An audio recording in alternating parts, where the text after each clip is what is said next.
அல்லேலூயா. கர்த்தர் நல்லவர். ஆமென். நாம் எழுந்திருந்து ஒரு பாடலை பாடிவிட்டு என்பதாக கர்த்தருடைய வார்த்தைக்குள்ளாக செல்லலாம்.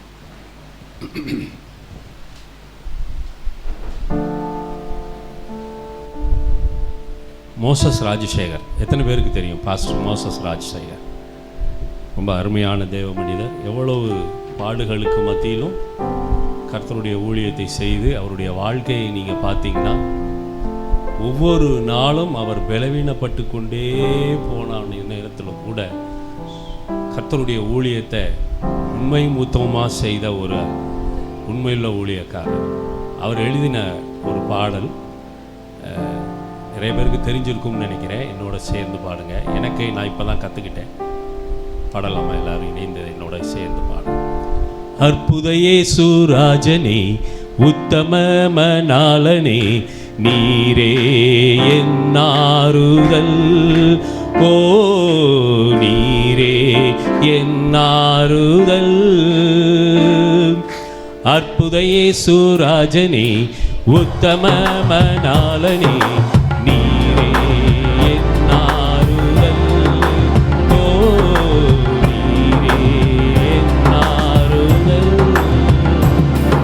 என் கோட்டை, என் துருக, நான் நம்பினவர், என் அடைக்கலம், என் கோட்டை.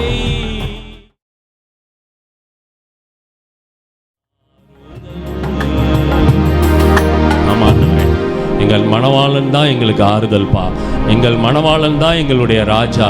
எங்கள் மணவாளன் தான் எங்களுடைய கேடகம், எங்களுடைய துருகம். ஆண்டவரே, இந்த நாளிலும் தகப்பனே, எங்களை நீர் இதுவரை உம்முடைய வல்ல கரத்திலே பாதுகாத்து எங்கள் வாழ்க்கையிலே நன்மைகளை செய்து அதிசயங்களை செய்து அற்புதமாய் நடத்தி வந்த கர்த்தர் தகப்பனே, இனி வரும் நாட்களிலோ நீர் அப்படியே செய்ய ஆயத்தமாயிருக்கிறீர் என்பதை நாங்கள் விசுவாசிக்கிறோம். ஆண்டவரே தகப்பனே, இந்த நாளிலும் உம்முடைய பிள்ளைகளுக்கு நீர் என்ன பேச வேண்டும் என்கிறத தகப்பனே நாங்கள் ஆவலுடன் காத்திருக்கிறோம். ஒரு மனிதன் பேசுகிறதை அல்ல, கர்த்தராகிய தேவன் பேசுகிறதை கேட்க நாங்கள் வந்திருக்கிறோம். தகப்பன், எங்களை அதற்கு ஆயத்தப்படுத்துங்க. எங்கள் இருதயத்தை அதற்கு பக்குவப்படுத்துங்க. பொல்லாத தூக்கத்தின் ஆவி இயேசுவின் நாமத்தினால வெளியேறி போகட்டும். தகப்பனே, சொல்லப்படுகிற காரியங்களை இருதயத்துக்குள்ள பதித்துக் கொள்ளும் வண்ணமாக ஆவியானவர் இருதயங்களை திறப்பீராக. ஆண்டவரே, தேவன் அப்படி செய்கிற இரக்கங்களுக்காக நன்றி செலுத்துகிறோம். மகரத்தில் ஒப்பு கொடுக்கிறோம். இயேசுவின் நாமத்தில் பிதாவே, ஆமென். எல்லாரும் அமர்ந்து கொள்ளலாம். இந்த செய்தியோட தலைப்பு அதிகாரமும் ஆவிக்குரிய யுத்தமும். சொல்லுங்க, அதிகாரமும் ஆவிக்குரிய யுத்தமும். இந்த செய்தி ஒரு ஒரு 3-4 மாதங்கள் கண்டினியூ ஆகும். இது பார்ட் 1 தான். அதனால் நான் ரொம்ப மெதுவாக உங்களுக்கு புரிகிற மாதிரி என்ன நடக்குது, நாம் யார், நமக்கு என்ன இருக்குது, இது எல்லாம் தெரிஞ்சுக்கிட்டு ஒரு பெரிய யுத்தத்துக்கு நம்ம தயாராக போகிறோம். அல்லேலூயா. நம்ம வாழ்க்கையில் ஒவ்வொரு நாளும் யுத்தம் நடந்துக்கிட்டு தான் இருக்குது. என்ன, ஒவ்வொரு நாளும் யுத்தம் நடந்து. என்னைக்கு இயேசு பிசாசின் பிடியிலிருந்து நம்மளை மீட்டெடுத்தாரோ அன்னையிலேருந்து நம்மளுடைய வாழ்க்கையில் யுத்தம் நடந்துக்கிட்டே தான் இருக்குது. ஏன்னா அவனுடைய ராஜ்யத்திலிருந்து மீட்டெடுத்த நம்மளைய திருப்பி எப்படியாவது அவனுடைய ராஜ்யத்துக்கு கொண்டு போயிடணும், இல்லாட்டி நரகத்துக்கு கொண்டு போயிடணும். இதுதான் அவனோட டார்கெட். இங்கே இருக்கிறவங்க எல்லாருமே, நான் உட்பட யாருமே ஒரு பெரிய வாழ்க்கை பூரா நம்ம அப்படியே ரொம்ப சந்தோஷமாக, ஒரு போராட்டம் இல்லாமல், ஒரு கஷ்டம் இல்லாமல், வேதனை இல்லாமல் நம்ம இல்லையா? அப்படி தானே? ஏதோ ஒரு போராட்டம், ஏதோ ஒரு பிரச்சனை, வேதனை இருக்குது. இதுக்கு பின்னாடி எல்லாம் யார் காரணம் அப்படின்னா பிசாசு தான் காரணம். அல்லேலூயா. பிசாசு தான் காரணம். இந்த உலகத்தில் 3 ஆவிகள். ஒன்று மனிதனுடைய ஆவி, தேவனுடைய ஆவி, பரிசுத்த ஆவியானவர். இன்னொன்று பிசாசின் ஆவி. இந்த மனிதர்களுடைய ஆவியை கண்ட்ரோல் பண்ணுறதும் மனிதர்களுடைய ஆவியை ஏவுகிறதும் ஒன்று பரிசுத்த ஆவியானவர், இல்லை பிசாசின் ஆவி. இதுக்கு இடைப்பட்ட இடத்துல நடுவில் நான் எந்த ஒரு ஆவிகளாலும் கண்ட்ரோல் பண்ணப்படாமல் நான் இருக்கிறேன்னு சொல்லப்படுகிற எந்த ஒரு மனிதனும் இந்த உலகத்தில் இல்லவே இல்லை. வேதத்தின் பிரகாரம் சரிங்களா? ஒன்று பரிசுத்த ஆவியானவரால் கண்ட்ரோல் பண்ணப்படுவோம், அவரால் ஏவப்படுவோம், அவரால் கிரியைகளை செய்ய வைப்பதற்கு அதுக்குண்டான காரியங்களை செய்ய நம்மை கர்த்தர் ஏவுவார். இல்லை என்றால் பிசாசு அதனுடைய கிரியைகளை கொண்டு வந்து நம்மளை கீழே வீழ்த்துவதற்கு நம்மளை பயங்கரமாக போராடும். நாங்கள் இயேசுவை ஏற்றுக்கொண்டோமே, எப்படி எங்ககிட்ட பிசாசு வந்துடும்? அப்போ எங்களை பார்த்தா பிசாசு பிடிச்சவங்க மாதிரி இருக்காங்க. பிசாசு பிடித்தவர்கள் என்பவர்கள் வேறு, நல்லா ஞாபகத்தில் வச்சுக்கணும். பிசாசின் கிரியைகளுக்கு இடமளிப்பது என்பது வேறு. இல்லையா? நம்ம எவ்வளவுதான் ஆண்டவருடைய பிள்ளைகளாக இருந்தாலும் பல நேரங்களில் நம்முடைய வாழ்க்கையில் பிசாசினுடைய கிரியைகளுக்கு நம்ம என்ன பண்ணிடுறோம்? இடம் கொடுத்துறோம். வேதமே அப்படித்தானே சொல்லுது, பிசாசுகளுக்கு இடம் கொடாதிருங்கள்னு சொல்லுது. அந்த கொடுத்தது நிமித்தம் நம்ம வாழ்க்கையில் சில போராட்டங்களை, சில கஷ்டங்களை, சில விஷயங்களை நாம் எதிர்கொள்ளுகிறதற்கு கர்த்தர் நம்மளை அனுமதிச்சிடுறார்.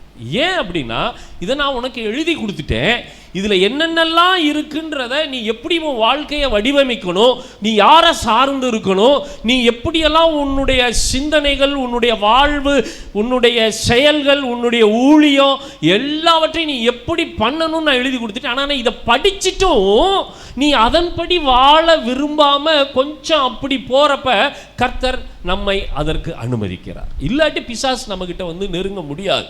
நல்லா திருப்பி ஞாபகத்தில் வச்சுக்கோங்க. பிசாசு பிடித்தவர்கள் என்பவர்கள் வேறு, பிசாசு தம்முடைய காரியங்களை கொண்டு வந்து நம்மிடத்துல வெளியில் நின்று அதை ஓதி நம்மை அந்த காரியங்களை செய்ய வைப்பது என்பது வேறு. அல்லேலூயா. இந்த ஒரு போராட்டத்துக்குள்ள நம்ம இருக்கிறோம். இப்ப ஆண்டவர் சொல்றாரு, என்னுடைய ஜனங்கள் இனிமே இவ்வளவு காலம் போராட்டத்தில் இருந்தாங்க, இப்ப அவங்க பிசாசை எதிர்த்து நிற்க ஒரு காலம் வந்துருச்சு. பிரசங்கி 3ல் சொல்லப்பட்டிருக்கு, ஒவ்வொரு இதுக்கும் ஒவ்வொரு காலம் உண்டுன்னு சொல்லப்பட்டிருக்கு. ஆனா கர்த்தர் அதுல பிரசங்கி 3ல் ஒரு இடத்துல சொல்றாரு, யுத்தம் செய்ய ஒரு காலம் உண்டு அப்படின்னு சொல்லியிருக்கு. இந்த காலம் தான் அது. அல்லேலூயா. கடைசி காலத்துல நாம் பிசாசுகளோடு எதிர்த்து யுத்தம் பண்ண நாம் தயாராக இருக்க வேண்டும். அல்லேலூயா. வாசிப்போம். நெகேமியா 4ஆம் அதிகாரம் 14ஆம் வசனம். நெகேமியா 4:14.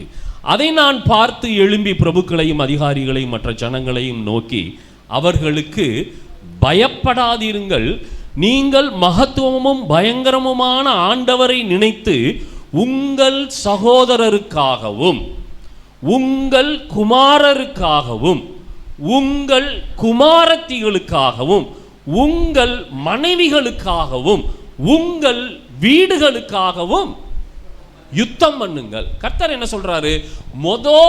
எடுத்த உடனே எதுக்காக யுத்தம் பண்ண சொல்றாருன்னா, உங்கள் சகோதரருக்காக. சகோதரர்கள் என்றால் யாருன்னா என் கூட பிறந்தவங்க கிடையாது. சகோதரர்கள் என்பவர்கள் சபையில நம்ம கூட கர்த்தருடைய அவயவங்களா இருக்கிற சபை என்கிற குடும்பத்தில் நம்ம கூட இருக்கிறவங்க தான் சகோதரர். அடுத்த பாயிண்ட் என்ன வந்துருச்சு? உங்கள் குமாரர்களும் குமாரத்திகளும். அதுக்கப்புறம் தான் நம்ம வர்றோம். நமக்குன்னு உங்களுடைய மனைவிகள். அதுக்கப்புறம் தான் என்ன வருது? உங்களுடைய வீடுனா சொந்த பந்தங்கள். புரியுதுங்களா? இன்னைக்கு நாமளே நல்லா இல்லாட்டி, நாமளே ஒரு ஜெயமுள்ள வாழ்க்கை வாழாட்டி, நாமளே பிசாசை எதிர்த்து வெற்றி பெறாட்டி எப்படி போய் சுவிசேஷம் சொல்றது? எப்படி போய் பிசாசின் கிரியைகளிலிருந்து ஜனங்களை விடுவிப்பது? எனக்கு நானே முதலாவது, நீ பரிசுத்த ஆவியானவர் உங்களிடத்தில் வரும்போது நீங்கள் பலனடைந்து, முதலாவது எருசலேமிலும் நான், என்னுடைய சபை, என்னுடைய குடும்பம், அதுக்கப்புறம் தான் யூதேயா. முதல்ல நான் வெற்றி பெறணும். நான் வெற்றி பெற்றாதான் பரலோகத்துக்கு போக முடியும். நான் வெற்றி பெறாம பிசாசினுடைய காரியங்களுக்கு ஒவ்வொரு நாளும் நான் தோத்துக்கொண்டே இருப்பது கர்த்தருடைய விருப்பம் அல்ல. பழைய ஏற்பாட்டில் கர்த்தர் சொன்னாரு, கர்த்தர் உங்களுக்காக யுத்தம் பண்ணுவார் அப்படின்னு சொல்லப்பட்டிருக்கு. நான் உங்களுக்காக யுத்தம் பண்ணுவேன்னு. ஆனா புதிய ஏற்பாட்டு காலத்தில் இயேசு கிறிஸ்துக்கு அப்புறம் கர்த்தர் சொல்றாரு, நீங்க யுத்தம் பண்ணுங்க, உங்களுக்கு நான் பழக்கிறேன், யுத்தத்தை பழக்க வைக்கிறேன். யுத்தம் எப்படி செய்யணும், என்ன ஆயுதங்கள் எடுக்கணும், உங்களுக்கு கொடுக்கப்பட்ட அதிகாரம் என்ன, எல்லாத்தையும் நான் பழக்க வைக்கிறேன். எதுல பழக்க வச்சிருக்கிறாரு? அதை படித்து நாம் பழகிக்கொள்ள வேண்டும். அதைத்தான் கர்த்தர் இன்று இனிவரும் மாதங்களிலும் கர்த்தர் நம்மை பயிற்றுவிக்க போகிறார். அல்லேலூயா. உங்கள் வீடுகளுக்காகவும் பயப்படாதீர்கள், நீங்கள் மகத்துவம் பயங்கரமான ஆண்டவரை நினைத்து உங்கள் சகோதரருக்காகவும் உங்கள் குமாரருக்காகவும் குமாரத்திகளுக்காகவும் உங்கள் மனைவிகளுக்காகவும் உங்கள் வீடுகளுக்காகவும் யுத்தம் பண்ணுங்கள். யுத்தம் யாரோடு? பிசாசோட. பிசாசோடனா 2 கொம்பு வச்சு நாக்க தொங்க போட்டு 2 பல்லு இப்படி வச்சு இல்லாட்டி வெள்ளை சேலை கட்டி மல்லிகைப்பூ கட்டி அது கூட இல்லை. அந்த மாதிரி பிசாசின் உருவகங்கள் அல்ல. இது உண்மையான பிசாசு. அது சினிமாவில் காமிக்கிற பிசாசு. இது உண்மையான பிசாசு. உண்மையான பிசாசு கூட யுத்தம் பண்ணணும்னு நமக்கு என்ன வந்துடும்? பயம் வந்துடும். பிசாசு கூட யுத்தம் பண்ணுறதா? எப்படிங்க? இவர் பாட்டுக்கு ஏதாச்சும் சொல்லிட்டு போயிட்டு நாங்கள் போய் பிசாசு கூட யுத்தம் பண்ணி அது எங்களை அடிக்கிறதுக்கா? ஏன்னா சில டீச்சிங்கே என்ன ஆயிடுது, பிசாசு கூட எல்லாம் நீங்கள் சண்டை போடாதீங்க, பிசாசு கூட எல்லாம் சண்டை போடாதீங்க, அது பயங்கர வல்லமை உள்ளது, உங்களை என்ன பண்ணிடும்? அடிச்சிடும், அதை பண்ணிடும், இதை பண்ணிடும். எனக்கு தெரியும், உலகத்தில் இருக்கிற அவனை காட்டிலும் எனக்குள்ள இருக்கிறவர் பெரியவர். அல்லேலூயா. ஏன்னா யுத்தம் செய்ய சொல்கிறது யார் தெரியுமா? யுத்தம் செய்ய சொல்கிறது யார் தெரியுமா? அவர் யுத்தம் செய்ய சொன்னா என்னைய முன்னாடி விட்டு அவர் ஓடி ஒளிஞ்சுக்குவாரா, என்னைய முன்னாடி விட்டு என் பக்கத்தில் நிற்பாரா? அல்லேலூயா. யார் கூட இருப்பாரு? ஒளிஞ்சுக்குவாரா? நம்ம கூட நம்ம பக்கத்தில் அவர் இருப்பார். அல்லேலூயா. இப்போ யுத்தம் யாரோடு? எபேசியர் 6:12 படிங்க. எபேசியர் 6:12. ஏனெனில் மாம்சத்தோடும் இரத்தத்தோடும் அல்ல. நம்ம பல நேரங்களில் நம்ம என்ன பண்ணிடுறோம், சக மனிதர்கள் தான் நமக்கு பெரிய பிரச்சனையாகவே இருக்கிறாங்க. என்ன சொல்கிறீங்க? உண்மைதானே? சக மனிதர்கள் தான் நமக்கு பிரச்சனையாகவே இருக்கிறாங்க. நம்மளுடைய நினைவுகள் எல்லாம் என்ன ஆயிடுது, இவங்க கூட தான் நம்மளுடைய போராட்டம், இவங்கள தான் நம்ம கீழே, அவனை எப்படியாச்சும் கீழே சாய்ச்சிட்டு நான் மேலே வந்துடணும், அவனை எப்படியாச்சும் காலி பண்ணிட்டு நான் ஏதாச்சும் பண்ணிடணும். இந்த மாதிரி எண்ணங்களோட தான் நம்ம இருக்கிறோமே ஒழிய, உண்மையான சத்தியம் என்னன்னா, நீங்கள் ஜெயிக்க கூடாதபடி, நீங்கள் உங்கள் வாழ்க்கையில வெற்றி அடையக்கூடாதபடி அவனை பிசாசானவன் தூண்டி உங்களை தேவனுடைய பாதையிலிருந்து வழிவிலக பண்ணுகிறான். என்ன பாதையிலிருந்து வழிவிலக பண்ணுகிறான்? நீ ஏன் கூட யுத்தம் பண்ண வந்துடாத, நீ ஏன் கூட யுத்தம் பண்ண வந்தீங்கன்னா நான் தோத்து போயிடுவேன். அதனால நீ என்ன பண்ணு, மாம்சத்தோடும் ரத்தத்தோடும் உன் பக்கத்தில் இருக்கான்ல, உன் மாமனார் மாமியார் அண்ணன் தம்பி சொந்தக்காரன் பாஸ்டர் ஊழியக்காரன் எல்லாரும், பக்கத்து வீட்டுக்காரன் ஏத்த வீட்டுக்காரன் மாடி வீட்டுக்காரன் கீழ் வீட்டுக்காரன் எல்லாரும் கூட யுத்தம் பண்ணு. என்கிட்ட மட்டும் நீ என்ன பண்ணிடாத, யுத்தம் பண்ணிடாத. ஏன்னா நீ யுத்தம் பண்ணினா நான் தோத்து போயிடுவேன். அதனால நான் உன்னைய என்ன பண்றேன், நீ என் கூட யுத்தம் பண்ணாதவாறு உன்னைய லைட்டா அப்படியே டைவர்ட் பண்ணி விட்டுருவேன். உனக்கு என்ன தெரியும், நீ ஏன் கூட நீ பெரிய யுத்தம் பண்ணி சாதிச்சிட்ட மாதிரி உனக்கு தெரியும், ஆனால் நீ தோத்து போய்கிட்டு இருக்கிற. ஏன்னா நீ ஜெயிச்சது மனுஷன் கூட, ஏன் கூட இல்லை, அந்த மனுஷனுக்கு பின்னாடி இருந்து இயக்குனேன்ல நான். என்னையே நீ ஜெயிக்கல, அந்த மனுஷனை ஜெயிச்சதா நினைச்சு நீ பெரிய ஜம்பம் பண்ணிக்கிற. இல்லை, நீ ஜெயிக்க வேண்டியது என்ன, நீ எப்படி என்னைய ஜெயிச்சிருவன்னு எனக்கு தெரியும். அதனால உன்னைய ஜெயிக்க கூடாதபடி நான் பல காரியங்களை மனுஷங்களை வச்சு உன்ட்ட. ஏன் அதை திருப்பி திருப்பி திருப்பி திருப்பி சொல்றேன் அப்படின்னா, நீங்கள் புரிந்து கொள்ள வேண்டும், மாம்சத்தோடும் இரத்தத்தோடும் அல்ல. அப்புறம் யாரோடு? துரைத்தனங்களோடும் அதிகாரங்களோடும் இப்பிரபஞ்சத்தின் அந்தகார லோகாதிபதிகளோடும் வானமண்டலங்களுடைய பொல்லாத ஆவிகளின் சேனைகளோடும். 4 வகையா பிரிச்சிருக்கிறாங்க. மொத்தமா பார்த்தோம்னா அந்த கூட்டத்துக்கு பேர் பிசாசின் கூட்டம். அப்படிதானே? வேற பேர் இருக்கா? எனக்கு கொஞ்சம் பதில் சொன்னீங்க நல்லா இருக்கும். வேற பேர் இருக்கா? சரி. வானமண்டலங்களில் பொல்லாத சேனைகளோடும் நமக்கு ஆக்சுவலாக இந்த நம்மளுடைய பவர் மொழிபெயர்ப்பில் இந்த போராட்டம்ன்ற வார்த்தையை தவறாக அந்த இடத்துல போட்டாங்க. அந்த வார்த்தை அந்த இடத்துல வந்திருக்கவே கூடாது. இங்கிலீஷில் போடுப்பா, இங்கிலீஷ்லையோ புதுசாக வந்த மொழிபெயர்ப்புகளையோ என்ன சொல்லப்பட்டிருக்குன்னா மல்யுத்தம், ரெஸ்லிங். ரெஸ்லிங் எத்தனை பேருக்கு தெரியும்? நிறைய பேர் டிவி பார்க்குறீங்கன்னு தெரியுது. கர்த்தருக்கு ஸ்தோத்திரம்.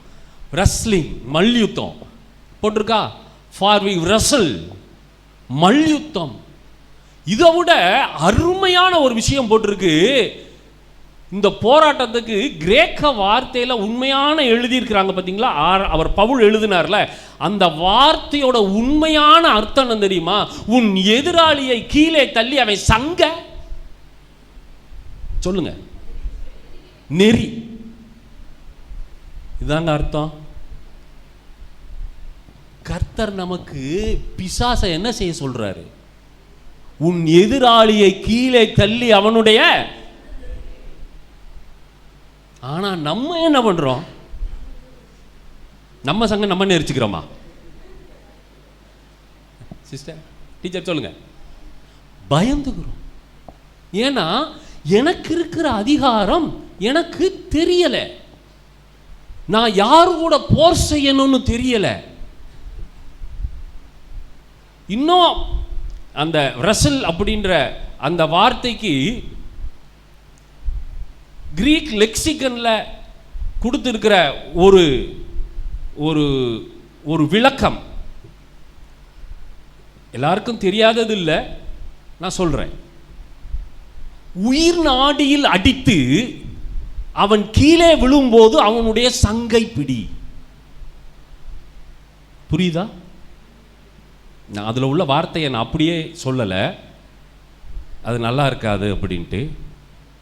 உயிர் நாடியில் அடித்து அவனை கீழே தள்ளி, உயிர் நாடியில் அடிக்கும் போது ஒருத்தன் என்ன பண்ணிடுவான்? கீழே விழுந்துருவான். கீழே விழுந்தவனுடைய சங்கை பிடிக்கிறது. அதுதான் அந்த வார்த்தையா. இப்ப சொல்லுங்க, பிசாச இப்படி நம்ம என்னைக்காச்சும் போராட்டத்தில் ஜெயிச்சிருக்கிறோமா? இப்படி ஒரு விஷயம் இருக்குன்னாச்சும் நமக்கு இவ்வளவு நாள் தெரிஞ்சுதா? இனிமே கர்த்தர் அதை நம்ம கற்றுத்தரப்போகிறார். அல்லேலூயா. சரி, ஒரு 7 பாயிண்ட். யுத்தம் யாரோடு?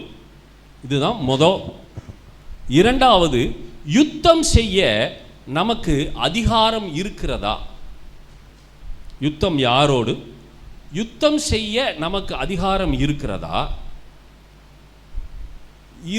அதிகாரம் என்றால் என்ன? அதிகாரம் என்றால் என்ன? யுத்தம் செய்ய அதிகாரம் எப்படி எனக்கு கிடைத்தது? யுத்தம் செய்ய அதிகாரம் எப்படி எனக்கு கிடைத்தது? ஏன் யுத்தம் செய்ய வேண்டும்? எதுக்குங்க? பிசாசு பாட்டுக்கு சும்மா இருக்கிறான், அவன் கூட போய் நான் சண்டை போடணுமா? ஏன் யுத்தம் செய்யணும்? யுத்தத்திற்கான ஆயுதங்கள் எவை? யுத்தத்திற்கான ஆயுதங்கள் எவை? யுத்தத்தினால் எனக்கு கிடைக்கும் பலன் என்ன? இப்ப 2 நாட்டுக்கு ஒரு யுத்தம் நடக்குதுன்னா ஜெயிக்கிற நாடுக்கு கண்டிப்பா பலன் இருக்கும். இருக்குமா இருக்காதா? அல்லேலூயா. கண்டிப்பா பலன் இருக்கும். அப்படின்னா யுத்தத்தில் ஜெயிக்கிற எனக்கு கிடைக்கும் பலன் என்ன? 7. யாருக்காக யுத்தம் செய்ய வேண்டும்? யாருக்காக யுத்தம் செய்ய வேண்டும்? சரி, முதலாவதாக கொஞ்சம் நான் அந்த 7 பாயிண்ட்டை சொல்லியிருந்தாலும் இந்த 7 பாயிண்டில் வரிசையாக வராமல் கொஞ்சம் இப்படி உல்டாவா முன்ன பின்ன போய் தான் வரப்போகிறேன். சரிங்களா?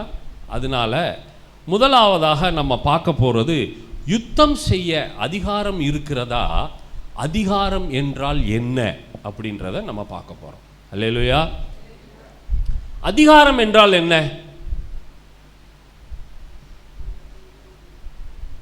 யாருக்காச்சும் சொல்லுங்களேன். அதிகாரம் என்றால் என்ன? இங்கே நிறைய பேர் அதிகாரத்திலேருந்து ரிட்டையர்ட் ஆனவங்க இருக்கிறீங்க, அதிகாரத்தில் இருக்கிறவங்க இருக்கிறீங்க, அதிகாரத்தில் இருக்கிறீங்க. அதிகாரம் என்றால் என்ன?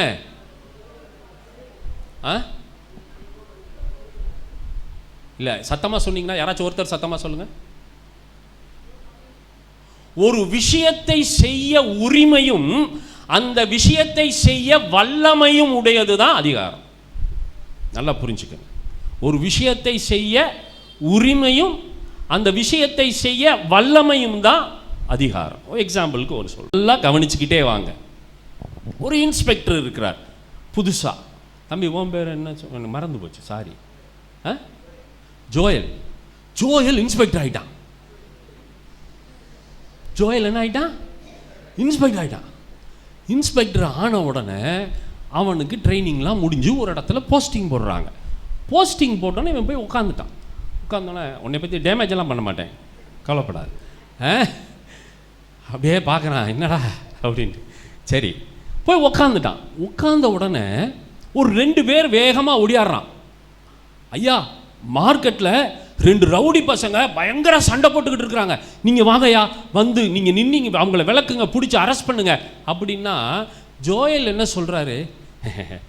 எனக்கு ரவுடிகளை பார்த்தாலாம் நமக்கு அவ்வளோ தூரம் இதாகாது, நீங்களே பிடிச்சி கொண்டு வாங்க, நான் இங்கே லாக்கப்பில் போட்டுறேன். இது கரெக்டா இல்லை அவருக்கு கொடுத்த அதிகாரம் என்கிற அந்த காரியம், அந்த யூனிஃபார்மோட போய் அவருக்கு கொடுத்துருக்கிற அந்த லாத்தி இல்லை துப்பாக்கி எடுத்துட்டு போய் அவர் அங்கே நின்னாவே என்ன நடக்கும்? 2 ரவுடிகளும் ஓடிடுவாங்க. ஏன்? அதிகாரம். இதே மாதிரி தாங்க நாம இருக்கோம். கர்த்தர் நமக்கு அதிகாரத்தை கொடுத்து இருக்கிறார். அந்த இன்ஸ்பெக்டரான ஜோயல் எப்படி கம்ப்ளைண்ட் பண்ண வந்த ஒருத்தங்கிட்ட, இல்லை நீங்களே பிடிச்சு கொண்டு வந்து கொடுத்தீங்கன்னா நான் லாக்கப்பில் உள்ளுக்கு போட்டு பூட்டுவேன் அப்படின்னு சொல்ற மாதிரி நமக்கு கர்த்தர் கொடுத்திருக்கிற அதிகாரத்தை தெரிந்து கொள்ளாமல் நாம் பிசாசை பார்த்து பயப்படுகிறோம். கர்த்தர் சொல்லி இருக்கிறாரு, உனக்கு நான் அதிகாரம் கொடுக்கிறேன். இப்ப உலகத்திலே இந்த பூமியில இருக்கிற எல்லாரையும் காட்டிலும் ஒரு விஷயம் கவனிங்க, எல்லாரையும் காட்டிலும் முதலமைச்சர் விஜய், பிரதம மந்திரி மோடி, உலகத்தை அப்பப்ப ஆட்டி படைக்கிற ட்ரம்ப், இவங்க எல்லார காட்டிலும் இவங்க எல்லாத்துக்கும் அதிகாரம் இருக்கு இல்லையா? முதலமைச்சருக்கு தமிழ்நாட்டுக்குள்ள அதிகாரம் இருக்கு, மோடிக்கு இந்தியாவுக்குள்ள அதிகாரம் இருக்கு, ட்ரம்ப்புக்கு உலகம் பூரா அதிகாரம் இருக்கு. சரி, ரைட் அப்படின்னு அவங்க சொல்லிக்கிறாங்க. பாதி நாடுகள் அவர் சொல்றதை கேட்கல, இருந்தாலும் அவர் சொல்றாரு இல்லையா, உலக வல்லரசு அமெரிக்கான்னு நம்ம சொல்றோம், அதனால அவர் சொல்றதை கேட்கிறேன். இந்த 3 பேரை காட்டிலும் உங்களுக்கும் எனக்கு தான் அதிக அதிகாரம் இருக்கு, தெரியுமா உங்களுக்கு? இவன் அனைவனுமே மனிதர் மீது அதிகாரம் செலுத்துபவர்கள். நீங்களும் நானுமோ மனிதர்கள் மேலும், ஆவிக்குரிய மண்டலத்தில் இருக்கிற ஆவிகளின் மேலும், இயற்கையின் மேலும் அதிகாரம் பெற்றவர்கள். இதை நீ புரிஞ்சுக்கணும். கர்த்தர் அதை விரும்புகிறார். இதை நாம புரிஞ்சுக்கணும். இதை புரியாததுனால தான் நாம வாழ்க்கையில தோத்து போய்கிட்டே இருக்கிறோம். ஒரு நல்ல செய்தி வரும், ஒரு பிரசங்கியார் ஒரு அருமையான செய்தியை பிரசங்கம் பண்ணிக்கிட்டு இருப்பார். இல்லை, நான் வீட்டில இருந்து வரும்பொழுதே நான் என்ன சொல்லிட்டு வந்திருப்பேன்? கர்த்தாவே, நீங்க என் கூட பேசணும், எனக்கு இவ்வளோ பிரச்சனைகள் இருக்கு, போராட்டங்கள் இருக்கு, நீங்க என் கூட பேசணும்னு சொல்லி எல்லாம் ஜெபம் பண்ணிட்டு வந்திருப்போம். சபைக்குள்ள வந்து உட்கார்ந்த உடனே தூக்கம் வரும். சபைக்குள்ள வந்து உட்கார்ந்த உடனே என்னுடைய எண்ணங்கள் எல்லாமே வெளியில போயிடும். சொல்றத கேட்க முடியாது, ஆவியானவர் பேசுகிறத ரிசீவ் பண்ண முடியாது. நாம என்ன பண்ணிடுவோம்? இந்த தூக்கம் வந்த உடனே இந்த தூக்கத்தோடு அப்படியே இணைந்து நம்ம என்ன பண்ணிடுவோம்? போயிடும். யார் ஜெபம் பண்ணிட்டு வந்தா? கர்த்தர் பேசணும்னு நீ பேசினா ரெடி ஆயிருவன்னு சொல்லி அவன் என்ன பண்றான்? உன்னைய தூங்க வைக்கிறான். நீ பேசு, அவன் கர்த்தர் பேசுகிறத கேட்டா நீ ரெடி ஆயிருவன், உன் சிந்தனையை என்ன பண்ணிடுறான்? வேற பக்கம் கொண்டு போயிடுறான். அப்ப அந்த இடத்துல நம்ம ஒரு யுத்தம் செய்யணும். தூக்கத்தை கொண்டு வருகிற ஆவியே இயேசுவின் நாமத்தினால என்னை விட்டு வெளியே போனா போயிடும். இன்னும் நம்ம அதிகாரத்தை குறித்து தான் பேசிக்கிட்டு இருக்கோம். பல நேரங்களில் பல சூழ்நிலைகள் நம்மை நெருக்கும் பொழுது, பல வேதனைகளும் தோல்விகளும் வரும் பொழுது நாம என்ன பண்ணிடுறோம்? நமக்கு இருக்கக்கூடிய அதிகாரத்தை நாம உணர்ந்து கொள்ளாம நம்ம சோர்ந்து போய் உட்கார்ந்துடுறோம். இல்லையா? அந்த சோர்வுல இருந்து எழறதுக்கே நமக்கு பல நாட்கள், பல மணி நேரங்கள், பல ஆலோசனைகள் தேவைப்படுகிறது. ஏதோ ஒன்று, வியாதியோ இழப்போ, ஒரு ஒரு ஒரு ஃபெயிலியரோ, ஒரு எக்ஸாமில் ஒரு ஃபெயிலோ, இல்லை எதிர்பார்த்த ஒரு வேலை கிடைக்காததோ, எதை வேணாலும் வச்சுக்கோங்க. எதில் வேணாலும் நமக்கு ஒரு விஷயம் நடக்கவில்லை என்றால் நம்ம ஒன்று என்ன பண்ணிடுறோம்? சோர்ந்து போயிடுறோம். இதுதான் பார்ட்டிக்கு வேணும். பார்ட்டிக்கு இல்லை, பார்ட்டிக்கு. ஹலோ, புரியுதா? யாருக்கு வேணும்? பிசாசுக்கு. நாம சோர்ந்து போய் உக்காந்துடணும். இந்த சோர்ந்து போய் உக்காந்துட்டோம் அப்படின்னா நமக்கு இருக்கிற அதிகாரத்தை நம்ம பயன்படுத்த விடாம நம்மளைய சோர்வுல கொண்டு வந்துட்டு உட்கார வச்சிட்டோம் அப்படின்னா அப்படியே கொஞ்ச நாள் இந்த சோர்வுலையே இருக்க வச்சு என்ன பண்ணிடுமா? கர்த்தர் மேல உள்ள அந்த விசுவாசத்தை குறைக்க ஆரம்பிச்சிருவான். ஆமா, அவர் எனக்கு ஒண்ணுமே பண்ணதில்லைங்க. எத்தனை பேர் கேட்குறோம், என் வாழ்க்கையில எதுக்கு இந்த போராட்டம்? எனக்கு அவர் ஒண்ணுமே செய்யலை. அட, நான் ரட்சிக்கப்பட்ட புதுசுல செய்தார், இப்ப செய்யலையே. அன்னைக்கு சாப்பிட்ட சாப்பாடு அன்னைக்கு டைஜஸ்ட் ஆயிடுச்சு, இன்னைக்கு எனக்கு சாப்பாடு வேணும்ல. அன்னைக்கு நான் நல்லா இருந்தேன், அன்னைக்கு பிரச்சனை இருந்தது, வந்தாரு, காப்பாத்தினாரு, என்னை கையை பிடிச்சி தூக்குனாரு, என் போராட்டத்திலிருந்து விடுதலை பண்ணாரு, கடன் பிரச்சனையிலிருந்து தூக்குனாரு, சோர்வுல இருந்து மீட்டாரு, எல்லாத்துல இருந்து மீட்டாரு. இன்னைக்கு நான் அப்படி இருக்கும்போது எங்க அவரு? இப்படி எல்லாம் மனசுக்குள்ள எண்ணங்களை கொண்டு வந்து அப்படியே உள்ளுக்கு விதைச்சுக்கிட்டே இருப்பான். யாருக்கு விதைப்பான்னா, யாருக்கு தனக்கு அதிகாரம் இல்லை என்று நினைத்து இந்த சோர்வுல உழண்டு போய் கொண்டிருக்கிறார்களோ அவர்கள்ட்ட அதை விதைச்சிடும். அல்லேலூயா. நீங்களும் நானும் ஜெயிக்க பிறந்தவர்கள். நல்லா ஞாபகத்தில் வச்சுக்கோங்க. நீங்களும் நானும் யாரு? ஜெயிக்க பிறந்தவர்கள். ஏன்னா எங்க அப்பா ஜெயித்தவரு, எங்க அப்பா ஜெயிச்சவரு. நம்ம பழமொழி, தமிழ்ல தான் அந்த பழமொழி ரொம்ப அழகா இருக்கும். என்ன? புலிக்கு பிறந்தது பூனையாகுமா? 8 அடி, அத ஒரு பழமொழி வரும்.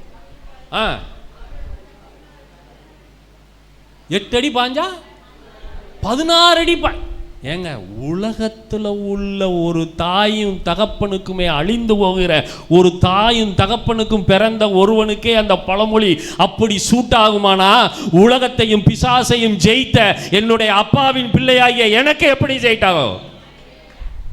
அல்லேலூயா. இத நீங்க தெரிஞ்சுக்க கூடாது, இத நாம தெரிஞ்சுக்க கூடாது. இதுதான் பிசாசோட மிக முக்கியமான திட்டம்.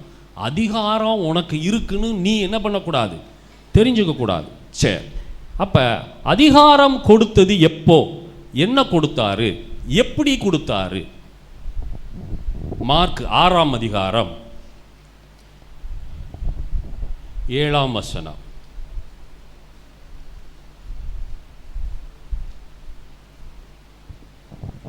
அவர் 12 அழைத்து அசுத்த ஆவிகளை துரத்த அவர்களுக்கு அதிகாரம் கொடுத்தார். இப்ப இப்படி நம்ம ஆளுக மாதிரி ரொம்ப ஞானமுள்ளவர்கள் யாருமே கிடையாது. என்ன சொல்றீங்க? உங்களைத்தான் சொல்றேன். நம்மெல்லாம் ஞானம் உள்ளவர்கள் தானே, இல்லையா? ஆமா. நமக்கு என்ன தெரியுமா கேள்வி வரும்? இந்த பிசாசு இருக்கானே, இந்த பிசாசு இவன் சும்மா இருக்குமா? ஏய் ஜோயல், ரூபன், உன்கிட்ட வந்து ஏசப்பா உனக்கு அதிகாரத்தை கொடுத்தாரா? இல்லை, பைபிளில் சீஷர்களுக்கு கொடுத்தார், உனக்கு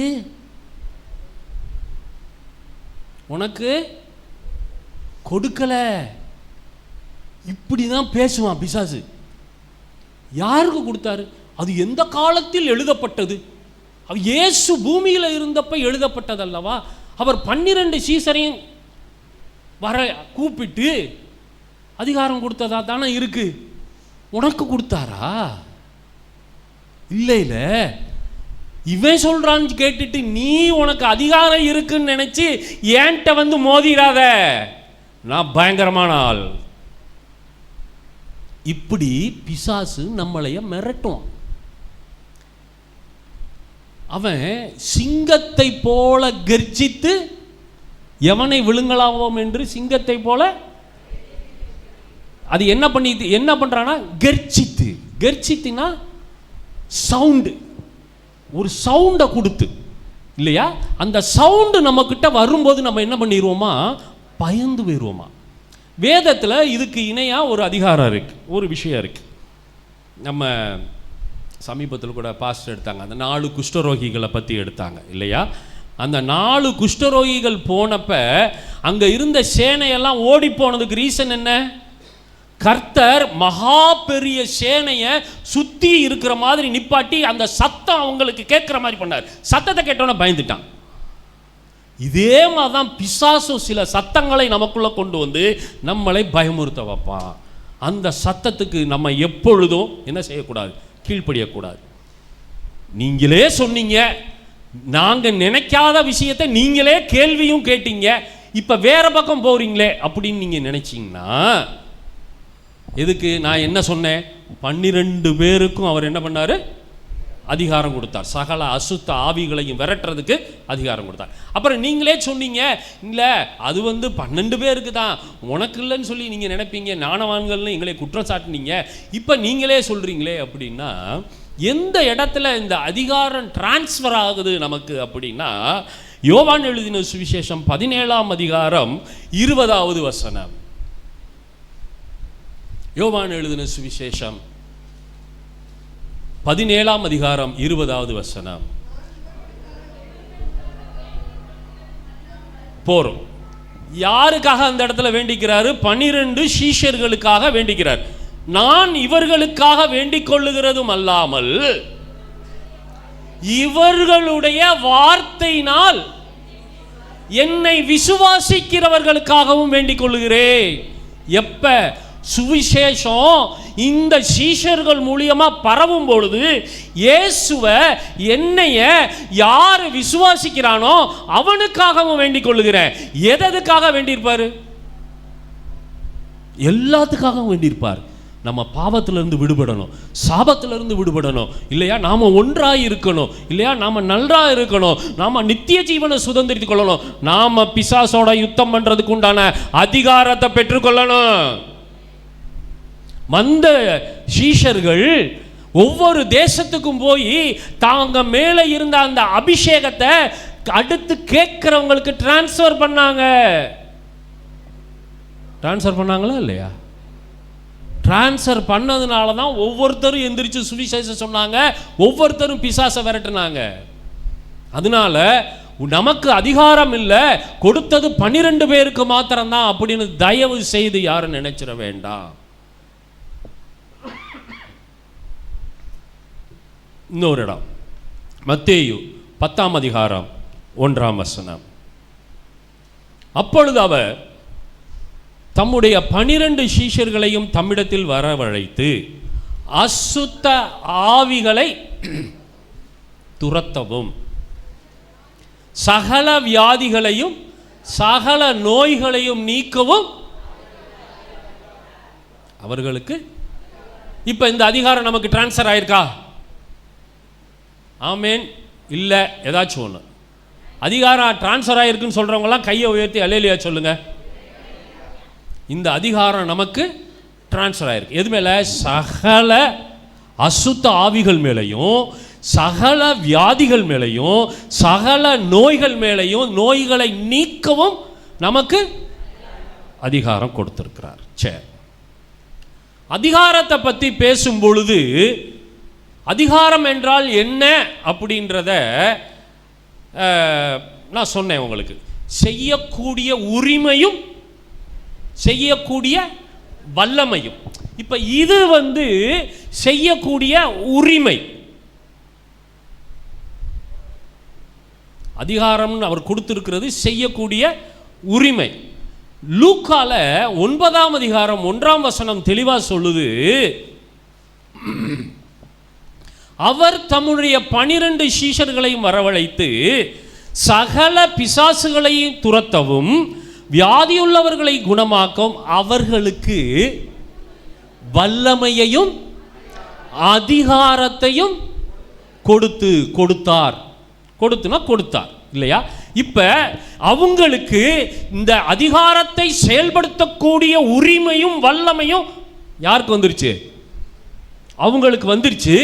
அவங்க கிட்ட இருந்து நமக்கு டிரான்ஸ்ஃபர் ஆயிடுச்சு. இப்ப சொல்லுங்க, உங்களுக்கு அதிகாரம் இருக்கா?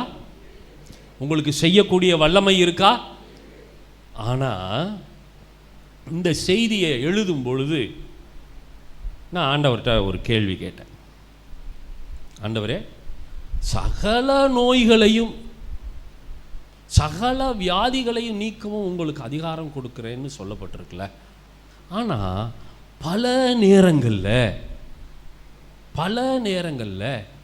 மற்றவங்களுக்கு விடுங்க, எனக்கு வந்திருக்கிற வியாதியை என்னிடத்திலிருந்து போக்குவதற்கு எனக்கு அந்த அதிகாரம் செயல்பட மாட்டேங்குதே, ஏன் அப்படின்னோடனே ஆண்டவர் வந்து சொன்னார், விசுவாசம் இல்லை அப்படின்னாரு. நான் சொன்னேன் ஆண்டவர்கிட்ட, என்ன ஆண்டவரே சொல்கிறீங்க? எனக்கு நோயினால் கஷ்டப்படுறது யாரு? நான். நீங்கள் ஒவ்வொருத்தரும் நினச்சிக்கோங்க, நோயினால் வியாதியினால் கஷ்டப்படுறது நான்.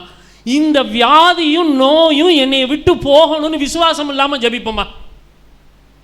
சொல்லுங்க. விசுவாசம் இல்லாமல் யாரும் ஜெபிப்பீங்களா? இல்லை. என்ன செய்வோம்? இல்லை, எனக்கு உள்ள இந்த வியாதியும் நோயும் எனக்கு போகணும் ஆண்டவரே, விசுவாசத்தோடு ஜெபிப்போம். அப்பா ஆண்டவர் சொன்னார், தம்பி, நீ இதில் உன்னுடைய சுயநலத்தை காண்பித்து ஜெபிக்கிற. நீ உனக்கு ஒரு வியாதி வந்துருச்சு, உனக்கு ஒரு நோய் வந்துருச்சுன்னு சொல்லி இது இப்போ போகணும் அப்படின்னு இதில் மட்டும் விசுவாசத்தை காமிக்கிற. உன் வாழ்க்கையின் எல்லா சூழ்நிலைகளையும் விசுவாசம் இருந்துச்சா? கரெக்டு தானே கர்த்தர் கேட்டது? நாம ஜெபம் பண்ணா வியாதி போகணும், நாம ஜெபம் பண்ணா பிசாசு ஓடணும். இதுக்கு அதிகாரமும் வல்லமையும் நமக்கு இருக்கு, கொடுத்துருக்கிறார். ஆனா நாம பண்ணும்போது போக மாட்டேங்குது. ஹலோ, சில சர்ச்சில் எல்லாம் பார்த்துருக்கிறேன், பிசாசை விரட்டும் போது தலையை பிடிச்சி முடியை பிடிச்சி ஆட்டி மாவாட்டுற மாதிரி ஆட்டி, இல்லாட்டி கீழே தள்ளி வயிற்றுல குத்தி என்னென்னமோ பண்ணுறாங்க. வார்த்தையினால பிசாசுகளை துரத்த கர்த்தர் அதிகாரம் கொடுத்திருக்கிறார். தொடவே கூடாது, சரிங்களா? அப்போ பிசாசுகளை துரத்த அதிகாரமும் வல்லமையும் பெற்ற நம்ம சில இடங்களில் நாம் அதை ஜெயிக்க முடியாமல் இருக்கிறதுக்கு காரணம் என்ன அப்படின்னா, என்னிடத்தில் உள்ள விசுவாச குறைச்சல். ஏன்? அதைத்தான் நான் திருப்பி இன்னொரு தடவை உங்களுக்கு சொல்கிறேன். நமக்கு வியாதி இருக்குது, நமக்கு போராட்டம் இருக்குது, இதை ஜெயிக்கிறதுக்கு எனக்கு அதிகாரம் கொடுத்துருக்கிறார் ஆண்டவர். இந்த அதிகாரத்தை பயன்படுத்தினாலும் இந்த அதிகாரம் எனக்கு வேலை செய்ய மாட்டேங்குது. எனக்குள்ள பிரச்சனை, நான் போகணும் தானே நான் இந்த அதிகாரத்தை பயன்படுத்துகிறேன். அப்போ நான் விசுவாசத்தோடு தானே இந்த அதிகாரத்தை பயன்படுத்தியிருப்பேன். ஆனாலும் இந்த காரியம் எனக்குள்ளே போக மாட்டேங்குது. ஏன் என்ற கேள்வி உங்களுக்கும் உண்டு, எனக்கும் உண்டு, அநேக ஊழியர்களுக்கு உண்டு. அப்போ தான் கர்த்தர் சொல்கிறார், இல்லை, நீ உன் சுயநலத்திற்காக, இந்த நேரத்திற்காக, இந்த காரியத்திற்காக மட்டும் உன் விசுவாசத்தை பயன்படுத்துகிறேன் என்று சொல்கிறாய். உன் வாழ்க்கையின் ஜீவியம் முழுவதும் இந்த விசுவாசத்தை எல்லா இடத்திலையும் பயன்படுத்தி இருக்கிறியா? பதில் நீங்க தான் சொல்லணும். நான் சொல்லிட்டேன் ஆண்டவர்கிட்ட, இல்லை ஆண்டவரே, நான் உண்மையை ஒத்துக்கணும். நான் ஆண்டவர்கிட்ட என்ன சொல்லிட்டேன்? இல்லை ஆண்டவரே, பல நேரத்தில் என்னுடைய விசுவாசம் குறைந்து போயிருக்கிறது. பல போராட்டங்களும், பல பிரச்சனைகளும், பல வியாதிகளும், பல துக்கங்களும், அவமானங்களும் வரும்பொழுது உண்மையிலே நான் சோர்ந்து போயிடுறேன் ஆண்டவரே, எனக்கு விசுவாசம் குறைந்து தான் போயிடுது. நான் இனிமேல் அப்படி இருக்க மாட்டேன் ஆண்டவரே. என்னுடைய வாழ்க்கையில் எல்லா சூழ்நிலையிலையும் எல்லா நேரத்திலையும் விசுவாசத்தை பெருக்க என்னால் முடியாத ஆண்டவரே, நீங்கள் உதவி செய்யுங்க. ஏன்னா விசுவாசத்தை துவக்குகிறவரும் விசுவாசத்தை முடிக்கிறவரும் தான் நமக்கிட்ட அந்த விசுவாசத்தை பெருக செய்ய முடியும். ஒரு கர்த்தர் இந்த பூமியில் இருக்கிறப்ப ஒரு அசுத்த ஆவி பிடித்த ஒரு மகனை கூட்டிகிட்டு வர்றாங்க. இவங்களால் சீஷர்களால் துரத்த முடியல. அப்போ சீஷர்களை திட்டிட்டு அவங்ககிட்ட அந்த பையனோட அப்பாட்ட சொல்கிறார், விசுவாசமாக இருன்னு சொல்கிறாரு. அப்போ அந்த பையனோட அப்பா இயேசுவை பார்த்து சொல்கிறாரு, ஆண்டவரே, என் அவிசுவாசம் நீங்கும்படி எனக்கு உதவி செய்யும். அதிகாரமும் வல்லமையும் திருச்சபைக்கு கொடுக்கப்பட்டிருக்கிறது. நல்லா ஞாபகத்தில் வச்சுக்கோங்க. அதிகாரமும் வல்லமையும் திருச்சபைக்கு கொடுக்கப்பட்டிருக்கிறது. ஒவ்வொருவருக்கும் கொடுக்கப்பட்டிருக்கிறது. கொடுக்கப்பட்ட நீங்களும் நானும் அதை பயன்படுத்தாமல் ஒரு தாளந்தை வாங்கினவன் புதைத்து வைத்தான் அல்லவா, அதுபோல இருக்கிறோம். புதைத்து வைத்தவனுடைய நிலைமை என்ன? தாளந்தை வாங்கி பயன்படுத்தாமல் புதைத்து வைத்தவனுடைய நிலைமை என்ன? சொல்லுங்க சொல்லுங்க.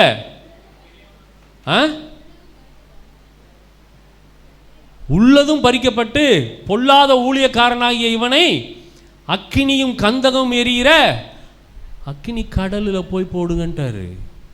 இப்ப கர்த்தர் உங்களுக்கு எனக்கு அதிகாரத்தை கொடுத்துருக்கிறாரு. இந்த அதிகாரத்தை இத்தனை நாள் நம்ம என்ன பண்ணோம்?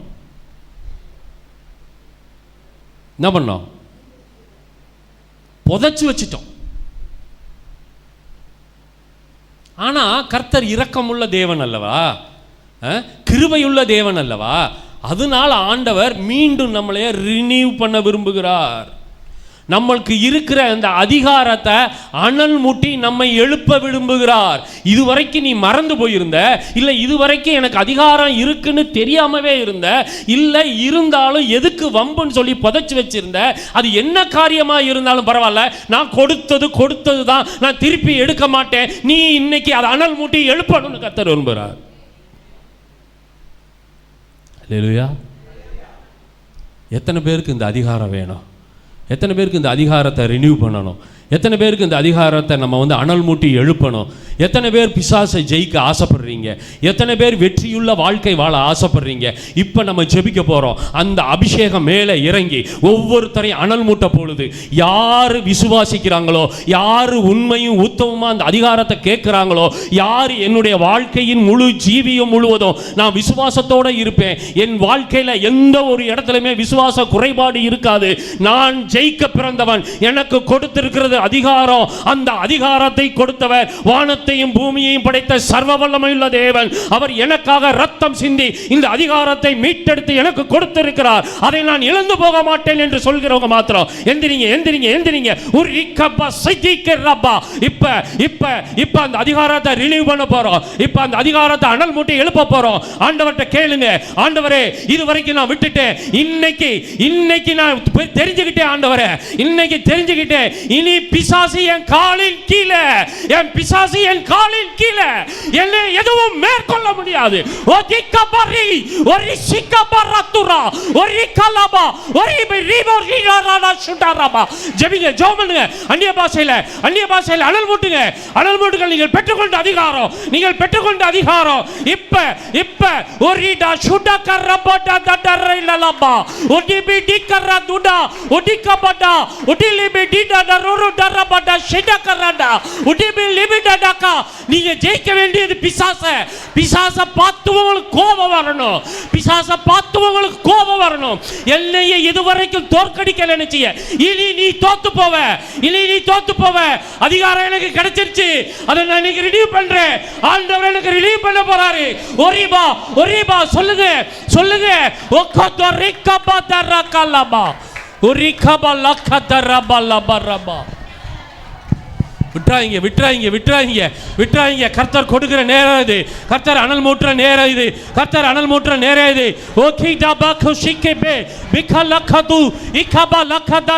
உங்க நாவ பட்டயமா மாத்துவார் ஆண்டவரே. ஆவிக்குரிய யுத்தம், பிசாசை ஜெயிக்கிற யுத்தம், அதிகாரம் கொடுக்கப்பட்டாயிற்று. அதை ரினியூ பண்ணு, அதை அனல் மூட்டு. ஒரிபல்லா சீகாதுரா ஒரிபரி சகதரபலபா.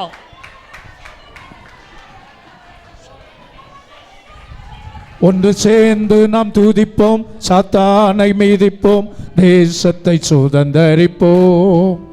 ஒன்று சேர்ந்து நாம் துதிப்போம், சாத்தானை மீதிப்போம், தேசத்தை சுதந்தரிப்போம். நம் இயேசு நல்லவர், ஒரு போதும் கைவிடார், ஒரு நாளும் விலகிடார். நம் இயேசு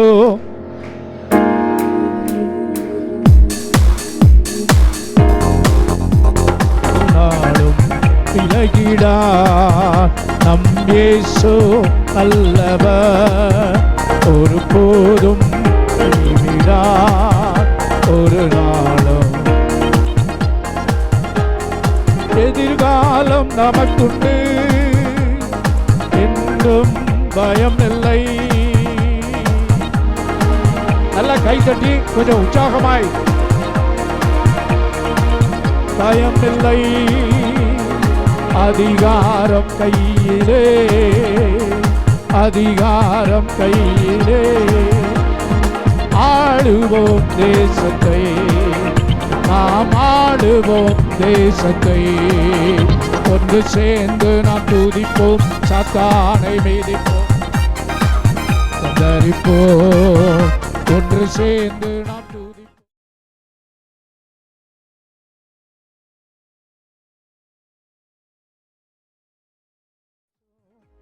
நல்லவர், ஒரு போதும் கைவிடா, ஒரு நாளும் விலகிடா. கைவிடா, ஒரு நாளும் விலகிடா.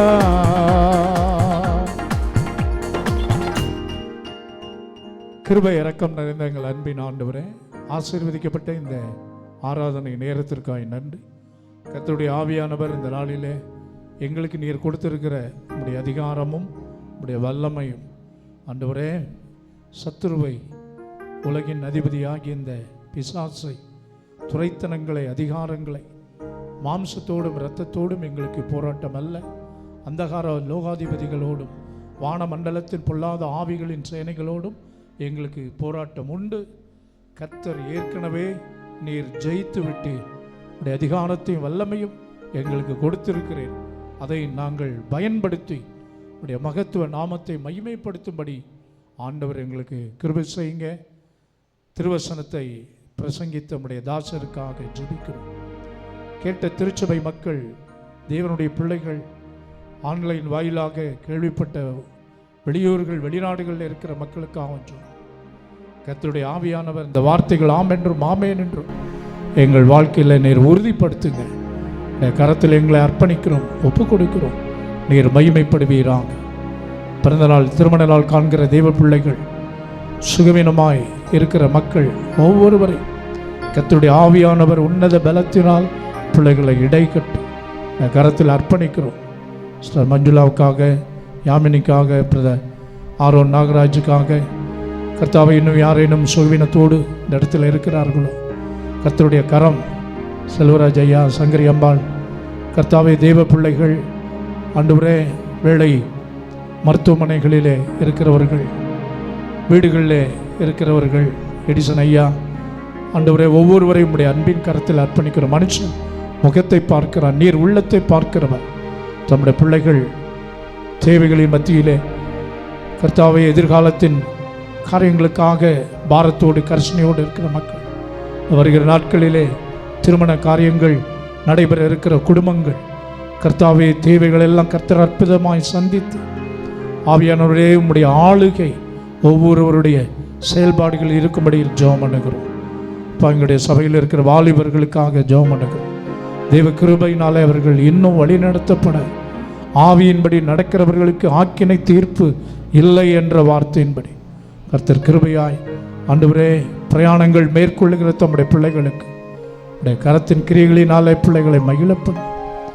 வருகிற வியாழன், வெள்ளி, சனி, ஞாயிறு இந்த 4 நாட்கள் நடைபெறுகிற எங்களுடைய சபையின் 26வது ஆண்டு விழா, இந்த தகப்பன்மார் விழா, இவைகளை கர்த்தர் ஆசீர்வதியும். சபையிலே உண்மை உத்தமத்தோடு ஊழியம் செய்கிற ஒவ்வொரு தெய்வ பிள்ளைகளையும் கர்த்தருடைய ஆவியானவர் நீர் பொறுப்படுத்தி நடத்துவீராக. தீமைகள், பொல்லாப்புகள், சத்துருவின் சதிமோச நாசங்கள், 23 விதமான தீமைகளுக்கு விலக்கி தேவரீர் எங்களை ஆசீர்வதித்து எல்லைகளை பெரிதாக்கி மது கரம் எங்களோடு இருந்து தீங்கி எங்களை துக்கப்படுத்தாதபடிக்கு அதற்கு விலக்கி எங்களை காத்தர். கரத்தில் அர்ப்பணிக்கிறோம், ஒப்பு கொடுக்கிறோம். நீர் மகிமைப்படுவீராக. கனம், துதி, மகிமை ஏற்றுக்கொள்ளும். கர்த்தராகிய இயேசுவின் நாமத்தில் பிதாவே, ஆமென். ஆத்துமாவே கர்த்தரை ஸ்தோத்திரி, முழுமையுடைய பரிசுத்த நாமத்தை ஸ்தோத்திரி. ஆத்துமாவே கர்த்தரை ஸ்தோத்திரி, கர்த்தர் செய்த சகல பாரங்களையும் மறவாதே. ஆமென். நம்முடைய கர்த்தராகிய இயேசு கிறிஸ்துடைய கிருபை, பிதாவாகிய தேவனுடைய அன்பு, பரிசுத்த ஆவியானவரின் அந்யோன்ய ஐக்கியம், சந்தோஷ சமாதானம் நம் அனைவரோடும் தேவனுடைய பிள்ளைகள் யாவரோடும் உடைய வருகை பரியந்தம் இருப்பதாக. ஆமேன், ஆமேன், ஆமேன்.